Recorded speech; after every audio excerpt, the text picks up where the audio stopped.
इन पे 11 तारीख को फ़र्द जुर्म लगनी थी, छोटे की लाहौर पे लगनी थी और बड़े की मरकज़ पे लगनी थी। ये दोनों चीफ मिनिस्टर और प्राइम मिनिस्टर बनने जा रहे हैं, जो कि मुल्ज़म है मुख्तलिफ़ केसेस में, मुजरिम नहीं है। सो ऐसे अंदाज में लड़ाई बढ़ती जा रही है, गली महल्ले में लड़ाई बढ़ती जा रही है।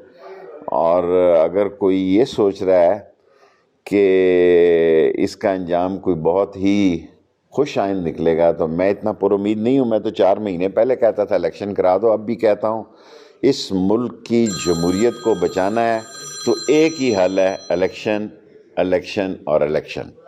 सर, जो अपोजिशन का इस वक्त जो उन्होंने अपने गले में खौफ डाला है, अब नहीं समझते बेवकूफ़ी कर ली नून लीग ने सबसे बड़ी। देखें, अवाम में जो आज इमरान खान की पोजीशन है, मैं दयानतदारी से बताता हूँ, वो बहुत बेहतर है पहले से, वो ज़्यादा मकबूल है।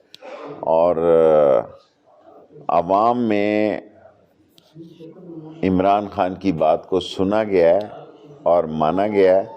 और इमरान खान की जितनी इस हुकूमत की गलतियां थी या महंगाई थी या मिस गवर्निंग थी या जो कुछ भी था, लोग उनको बुला के अब इमरान खान के साथ खड़े हो गए। मैं तो अगर इलेक्शन नहीं कराएंगे तो झाड़ू फिर जाएगा, लड़ाई होगी, कोई बड़ा हादसा भी हो सकता है। दहशतगर्द भी इस मुल्क में दाखिल हो चुके हैं। ये मैं स्टेटमेंट वजीर दाखिला की हैसियत से दे रहा हूँ। इस मुल्क में बड़ी तादाद में एक बड़ा नंबर जो है दहशतगर्दों का दाखिल हो चुका है। ये मुल्क के लिए बड़े खौफनाक हालात हैं। और अदारे न्यूट्रल हैं, बहुत अच्छी बात है, मैं अप्रिशिएट करता हूँ। लेकिन जब पाकिस्तान की सालमियत का सवाल पैदा हुआ तो अदारे न्यूट्रल नहीं रह सकते। आज वोटिंग के बारे में अभी मैं कुछ नहीं कह सकता। सुप्रीम कोर्ट के फैसले के बाद जो खान साहब का बयानिया था, क्या वो कमजोर हुआ है या वो मजबूत हुआ?